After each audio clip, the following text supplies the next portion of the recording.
Broadway's My Beat, from Times Square to Columbus Circle, the gaudiest, the most violent, the lonesomest mile in the world.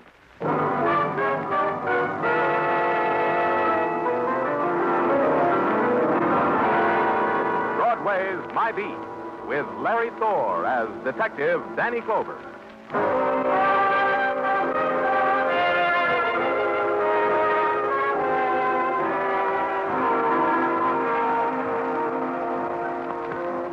Broadway, where the fury of the night races against the time of dawn. It needs those hours to prove itself. The mob, the grinning faces, the voice that whispers. But hurry. Time's at your heels and the night lasts only so long. That's the word on Broadway. My Beat.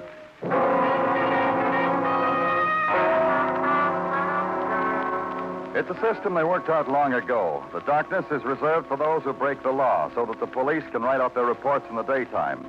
That's what I was doing, writing out reports when Sergeant Tartaglia nudged his head through the doorway. Good morning to you, mine lieutenant. Hello, Tartaglia. What's in your mind? Oh, she's here again, Danny. Yeah, I had a feeling she'd be here. She'll never give up, will she? You know, I got a theory about that, Danny. Sure, in. Yeah, sure, Danny. This way, miss. Are you going to help me, Mr. Clover? Are you? Don't send me away again. The girl who crossed the room and placed her fingers on my desk was slender. Her face seemed about to grow suddenly old. Her skin was pale, unveined, dead white. I've come back to ask you again, Mr. Clover. Sit down, Rhoda. No. A beggar who stands can keep some dignity. I like to think that anyhow. Maybe it's a lie. Rhoda. Did you say my name gently to show me you pity me? I don't want to be pitied. No, look, Miss Lynn, Danny was only trying Rhoda, to... listen to me. Listen. Yes, I'll listen. Say a kind word to me. Rhoda, you've come to ask me to have your father's body exhumed. I know that. You know that. But we've already done that. 2 months ago, 4 months after your father died, we exhumed his body. He wasn't poisoned, Rhoda. In spite of what you say, he wasn't poisoned. Poisoned! That's how my father died. Robert Lynn, my father, was murdered. That's a simple sentence. Understand it. The death certificate... My father was poisoned, and I'm being poisoned, and I'm going to die. And you'll sit there and say my dying meets all the requirements for dying because there'll be a death certificate. No. Nothing. Goodbye, Mr. Clover. Danny, that girl needs attention of some sort or another. Talking to, by a doctor, by a parent, by somebody. Where does she live, Tartaglia? In a combination dentist office and living quarters on 147th Street, 1612, with her mother and stepfather. Stepfather? Yeah, her mother got married again. Hey, this mother must like dentists. The husband who died was a dentist. Now husband number 2, one Bernard Burke, turns up also to have a talent with the drill. Hey, you going up there, Danny? Like I said, Rhoda Lynn needs talking to by somebody.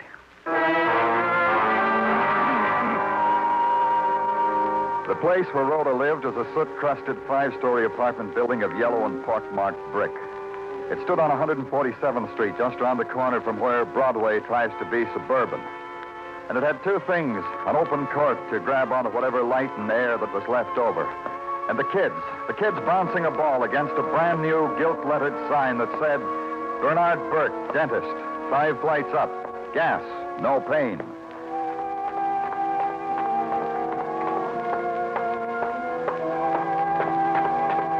As I rounded the turn on the 4th floor, I heard a door close above me and steps starting down. And then the steps became a voice that said it knew me. Danny Clover. I know you, Danny. You know me? I'm sorry, you don't know me. Here, I'll lean my face over in the light. A familiar face, huh, Danny? Repulsive, but familiar, huh? Yeah, but I don't quite place... Elliot, Ben Elliot, the private investigator. Your civilian competition. Remember the axe murder case where I was positively useless to you?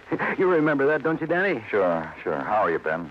Happy as a fagel. Glad to hear it. What are you doing here, Ben? Competing? You deduced this just because I just came out of a dentist's office. Nah, Danny. You got it all wrong. Burke, the no-pain dentist, has just made some alterations on a bridge I suffer in my mouth. Here, I take a look. stunning. I hope you and the bridge are very happy together. You kill me, Danny. Such a wit. You, Danny, what's with you? You also got sorrows in your teeth? In every one. So long, Ben. See you around. Yeah, Danny. Take care. I recommend it from the heart. Yes? You had an appointment with Dr. Burke? You'll have to wait. I'll wait. You could amuse yourself with some Euro National Geographic, or this brochure from a dental supply house with illustrations in color. Or you could talk to me. That last thing. Let's do that. You've made such a wise choice. And now, do you begin, or shall I? You're Rhoda's mother, aren't you, Mrs. Burke?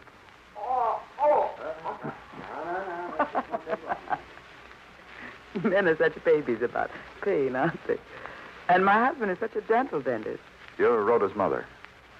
Yes, I'm Rhoda's mother. And Dr. Burke's assistant and wife. And you? One of Rhoda's numerous and nameless boyfriends? I'm Danny Clover of the police, Mrs. Burke. Rhoda was in to see me again.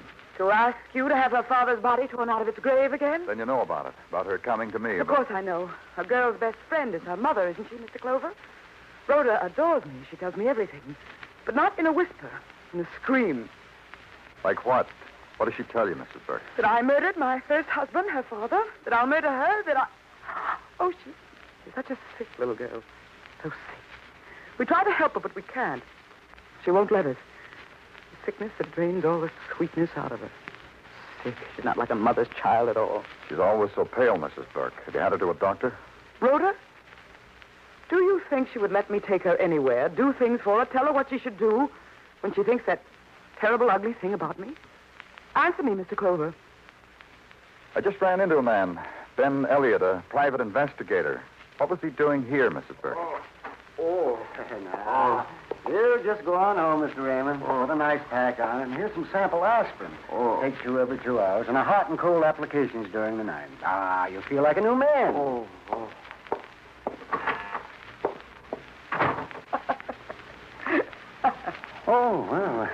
What have we here, Mildred? A new patient? You're next, sir. Not a patient, Bernard, a policeman. Danny Clover. He's concerned about Rhoda. Do you think we can help him? Well, I'm glad you're here, Mr. Clover. Will you step into my office, please? Bernard.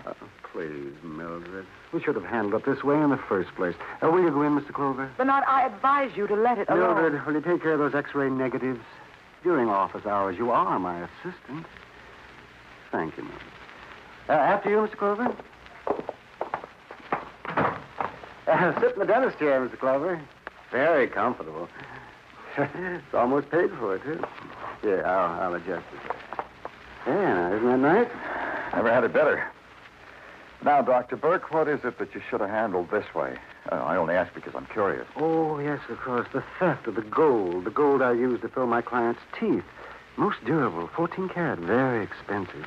Shines when brushed. Does that? Oh, beautifully. I'm reporting it to you because you're a policeman, and the only proper authority to handle it. Mildred tried to convince me otherwise. She did, too. Oh? Yeah, she looked in the classified and found the name of a private investigator, Ben Elliot. And I had him up here and told him all. I tried to tell her we should report it to the police, but she wouldn't have it. And that's why I'm glad you're here. Because now both Mildred and I have had our way. Yeah, I'm glad. I'll turn it over to the burglary detail, Dr. Burke. I'd appreciate it, Mr. Clover. That's nothing. Now, talk to me about Rhoda, Dr. Burke. Oh, I can't tell you much about her. She never confides in me. I'm her stepfather, you know. Sometimes it's very painful. Who does she confide in? Well, there's a boy, Frank Norman. Rhoda was always with him. As a matter of fact, I had to go and bring her home one night because they were both too drunk, Mr. Clover, to maneuver by themselves. Where was that? Well, it's a bar somewhere on 52nd Street. Well, that street is home for that boy. You'll find my gold, Mr. Clover. It's very important in my business. Yeah, it's a promise, Dr. Burke.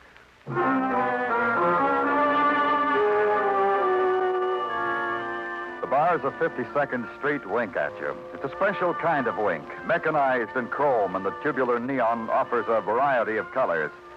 The decor is sleek, the prices pegged to suit your individual needs, and the invitations are but irresistible. So I bar hopped, looking for a kindred spirit named Frank Norman. It took quite a while, Then, near 10th Avenue, there was a place where the decor had crumbled just a bit, where a jukebox sold background music to emotions, also crumbling. And a bartender waved me to the back of the room, toward a boy sitting there, considering what dreams are to be found in the bottom of a shot glass. I touched his shoulder. Hi. And I don't know you. I'm Danny Clover. Mind if I sit down? Goes like this, Danny. As a tyke, I was unloved and unwanted. I was left to consider the forever moon and the howling wind and garbage. Mm-hmm. That's it, Danny. Precisely and with poetic embellishments. My life for a drink. Buy it, Danny. Go ahead, buy it. Yeah. Waiter.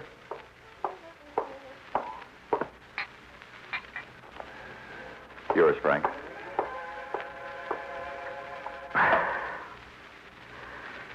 And I have another version also for the price of a gin, and a brandy version that kills me to think about. But I'll sell it too. That one, it includes Rhoda Lynn, huh? Who are you? What do you want? I said it once, Danny Clover, police. You didn't say the last part. All you said was Danny Clover. And all you did was buy me a drink. Police. I'm pure, Danny Clover, police. Law-abiding, upright, unsullied by temptation. Harmless. What about Rhoda? What about Rhoda? Is this? She's dying. She sent me away because she's dying. Sent me back to the garbage. She's dying. Dying? How do you know? Death sits on her shoulder and whispers to her, can't you tell? I can tell. I loved Rhoda when she wasn't dying. That's how I can tell. What about her mother? Does she know? Her mother? Mildred Burke. Yeah. What about her? She married a man 3 months after her husband died. That's a complete biography of Mildred Burke. That explains her. It explains everything about her. Well, that's her privilege. There was even a brother of yours. You are a detective, aren't you, Danny Clover? Another detective? Ben Elliot, maybe? Ben Elliot. He was detecting for her even when her first husband was alive. You look surprised. Don't look surprised. Go up to the bartender, give him money, tell him it's from me. Tell him my wish is his command. I stood there for a moment longer, watched him till his voice blurred and his eyes sought something far away. Then I left.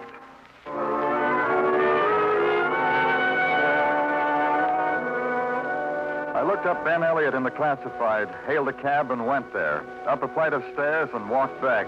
The sign on the door said, "Come in." So I came in. The sound Rhoda made in her throat was like somebody far away yelling horribly. She stood beside the desk, swaying a little, her face ashen. Even where her fingertips clotted her skin, there was no color.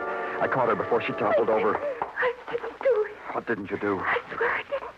I wasn't in the room. I didn't kill him. Then I saw him. He was on the other side of the desk, crumpled in a dark space, dead from a bullet hole in his throat. Ben Elliot, dead. And his hand squeezed around a clump of gold, frozen around it. The hand and the gold trapped in a thin shaft of light. And the girl stirred in my arms, and the scream that was imprisoned there tore itself from her throat.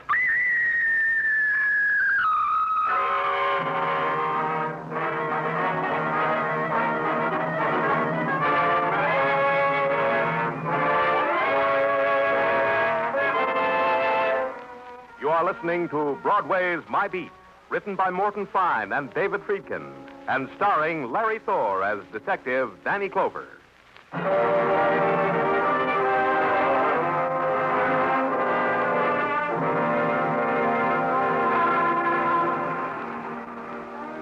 There are many things about Broadway.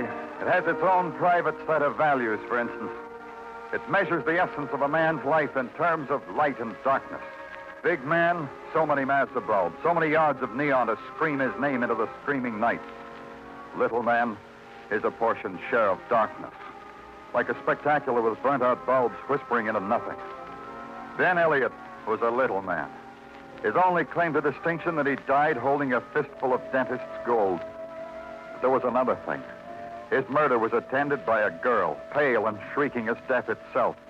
I had to know a lot of things about her. Dr. Sinsky filled in a few. A very sick girl, Danny. So sick I can't tell you. Well, try, Doctor. Try to tell me anyway. She's dying, Danny, of a rare type of pernicious anemia. So rare I had to call my old professor at Columbia to find out what it was. He called me a numbskull, then the Latin word for schlemiel, and then he told me. What type is it? You wouldn't understand. You're a fine-type fella, Danny, but excuse the expression, you're also a layman. Some diseases are so mysterious, a doctor likes to keep them to himself. Wear them in good health.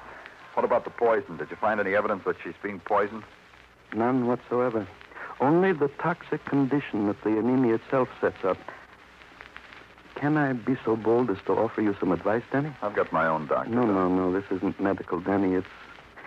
It's the milk of human kindness. If you've got nothing on this girl, this Rhoda Lynn, then let her go. Let her die in peace and dignity. Because she's dying, Danny. Take my word for it. Got Rhoda Lynn out here, Danny. Want to talk to us some more? Yeah, bring her in, Muggavan. Come on in, Rhoda. Sit down, Rhoda. Would you like a drink of water or anything else? I just want to sleep. I just want to lie down somewhere and go to sleep. Can I go home, Mr. Clover, to my father's room? I've slept there ever since he died. Rhoda, why were you in Ben Elliott's office? I told you. How many times do I have to tell you? I went there because I thought he knew something about my father's murder. I wanted him to help me. You still believe your father was murdered? Yes. Yes. Oh, leave me alone. Leave me alone. Please, Miss Lynn, please. Here, take this. That's a good girl. Mr. Clover is only trying to find out the truth. I've told him so many times. He won't believe me. Try me again, Rhoda. When did you first think your father was being poisoned? Right after Dr. Burke, Mildred's husband. My stepfather became my father's partner. That's when she began to kill him.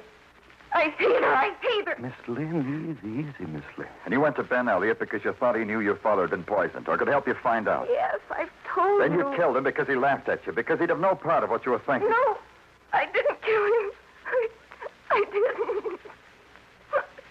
Where's the gun, Rhoda? Where's the gun you killed Ben Elliott with? Danny, What do you want, Muggavan? about the gun. The boys went over every nook and cranny and hole in Elliot's office. No gun. We looked outside in the street, in the alley. No gun. We even toyed with innocent bystanders. No gun. We checked where they sell guns. None was sold to Rhoda. No gun. Dr. Sinsky, Yes, Mr. Clover? see that Rhoda gets home. Take care of her. Give her something to give her the sleep she wants. Thanks, Danny. Come along, Miss Lynn. You're in for a nice, good rest. You'll enjoy it. You look like a fatuous puppy, Muggavan. Stop it before you lick my hand. Hard-hearted Danny of the police. What did you find on Elliot? He liked gold. Gold meaning money. In any shape, size, or form. As a matter of fact, he deposited same in banks. 3,000 here, 2,000 there, 1,000 here and there. What do you know? The penniless Ben Elliott.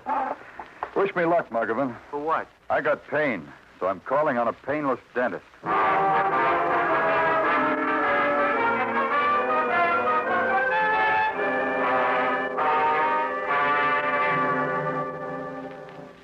Let me compliment you, Miss Clover. Where did you find the gold? In a dead man's hand, Dr. Burke. What are you saying? Pay attention, Doctor, and you'll get the message. I said in a dead man's hand. Well, what man? What man are you talking about? Ben Elliott. Who? You're doing it again, Doctor. Ben Elliott, a dead man who tried to take it with him. A couple $100 worth of gold. But of course I know you're lying. You're trying to make of this petty theft something mysterious. I suppose you detectives must do that to justify... I don't understand you, Doctor. You didn't react when I said Ben Elliott. I reacted. You just weren't perceptive enough to catch my raising of the eyebrows slightly. I raised an eyebrow, Mr. Clover. If she were my wife... You're cluttering the trim to the conversation. What? Your wife. Mildred? What's Mildred got to do with Ben Elliott? I don't know. Ask her, Doctor. Ask her how buddy she's been with Elliott and for how long. Rumor says it's been for a long time. Getting this message, Doctor? Yes. You'll have to excuse me. Before you, Doctor. Before you even knew Mildred, Ben Elliot was around. I've heard that, Yes, Doctor. you'll have to excuse me. There's some X-ray negatives I got to... We'll talk. We'll talk in just a few minutes. All right. Please, in the waiting room. I'll meet you there. All right. Mr. Clover. Quickly, Mr. Clover. Rhoda. Rhoda, what's the matter? Please, I've got to talk to you. Sure. Mr. Clover, you know, don't you? You know what I've been saying is true. What the doctor said. Just that you're sick. That I'm dying. But you need some rest, Rhoda. Being poisoned. And I'll die the way my father died. In agony. In drink to kill the pain. That way, Mr. Clover. Come on. He's dead. He's dead. Oh. Dr. Burke is dead, Mr. Clover. Everything dies that Mother touches. You evil girl. My daughter, an evil, rotten girl. You killed him. You killed him just the way you killed him. Take it easy, Rhoda. I think you'd better get out of here. All right. All right, I will. Mother killed him. You'll see. Tell me what happened, Mrs. Burke. Well, I don't know. I don't know what happened. Did you kill your husband? Are you mad like my daughter is mad? Look at him. Dead. My husband dead. His weakness is death. The gun in his hand says that. Yeah. Could have been suicide, all right. Powder burns. Attitude of his body. Just this. How did you happen to get here before I did? Because you were further away. You were down the hall. I was in the next room. Yeah. What would Dr. Burke want to kill himself for? Who knows the inner turnings of a man's mind, Mr. Clover? Maybe his wife? I did. He was a weak man. I've said that. Yes, you did. Which means you've told me exactly nothing. You'll have to tell me a lot more, Mrs. Burke. Ask me something. I will. First, we got to make this death official, Mrs. Burke. There'll be photographers and print men and a coroner cluttering up your house. But you won't mind that. A woman like you doesn't mind anything, does she, Mrs. Burke?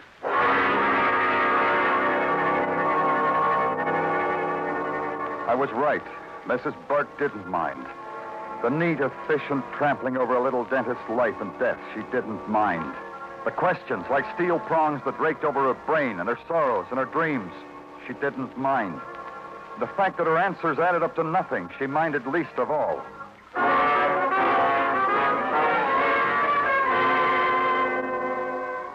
At headquarters, I slept until the reports and analyses and photographs had been cataloged and filed and stacked and restacked and mulled over. Slept until Sergeant Gino Tartaglia had watered them down. Well, you may awake now, Danny. I have digested everything and watered it down to simple terms even a child could understand. Did a call come while I slept, Tartaglia? No, Danny, no calls. You expecting one? From Rhoda Lynn. I made her promise to call me. What have you got? A big pile of nothing, Danny. The technicians from Technical say it is extremely possible that our dentist did indeed and to wit commit suicide. Oh, they were very smug about it, Danny. What else? That question you asked me, the question of Dr. Sinsky? Uh-huh. He answers it in the affirmative. He says the X-ray thing is entirely possible. It happened here in New York 2 years ago. What happened here in New York 2 years ago, Danny? Danny Clover speaking. This is Rhoda, Mr. Clover. I'm calling you just as you told me to do. Are you in your father's room? Yes? You won't be going out again tonight? No, I won't, Mr. Clover. I'm going right to sleep. Hey, Danny! Danny, you can't leave me alone without I know what happened in New York 2 years ago! Danny!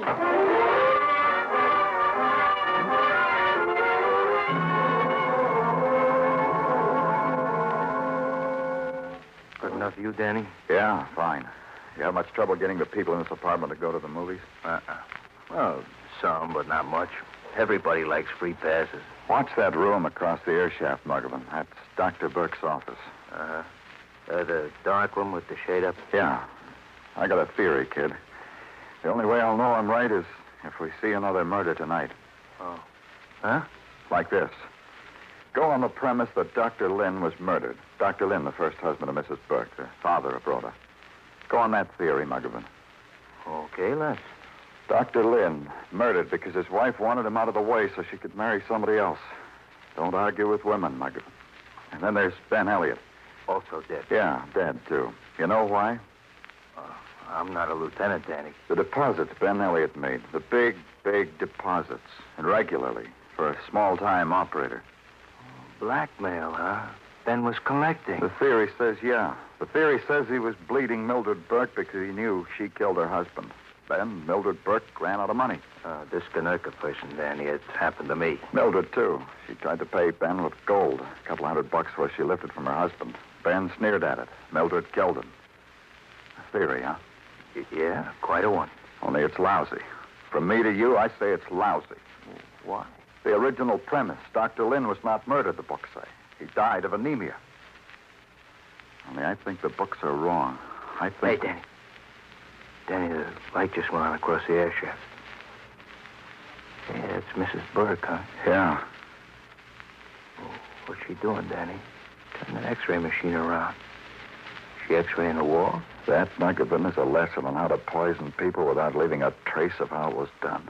Duck, she's walking toward the window. Pulling down the blinds. Let's go. Yeah, I still don't get it. X-rays, they'll go through 8 feet of concrete. Rhoda's sleeping on the other side of that wall in the same room her father slept. Come on, hurry. Here, Danny. Yeah, don't knock. Just enter. Hey, this one's locked. I said enter. So you did? Who is it? Who is it, I say?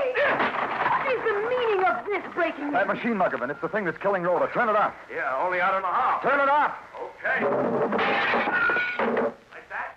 Are you both crazy? What are you doing in here? Oh, the end of the theory, Muggerman. Dr. Burke was no suicide. Mildred killed him and made it look like one. You're mad. Killed him because he finally found out about Ben Elliot and his wife. Because he would eventually learn everything. What? Take her, Muggerman. Yeah. Rhoda!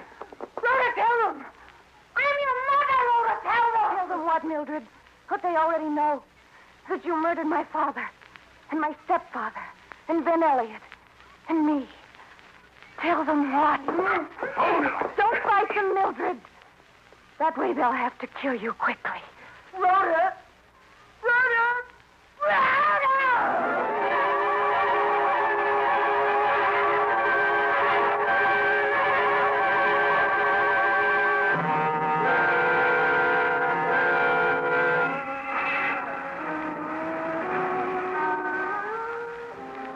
Broadway.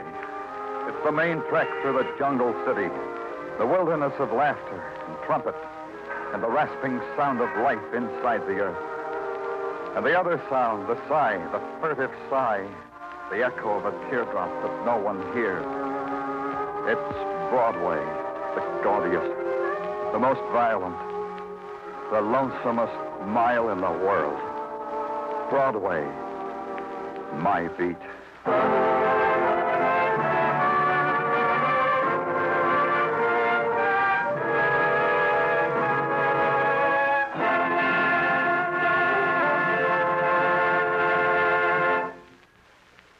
Broadway's My Beat stars Larry Thor as Detective Danny Clover with Charles Calvert as Tartaglia.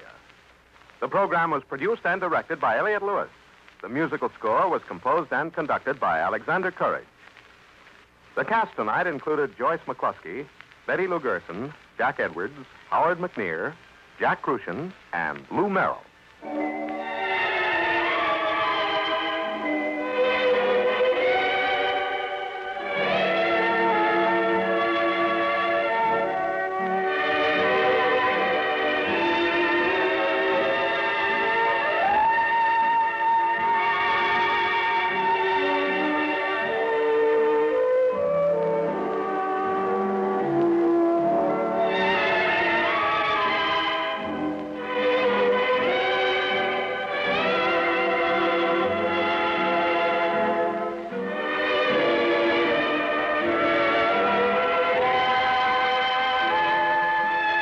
This is the United States Armed Forces Radio and Television Service.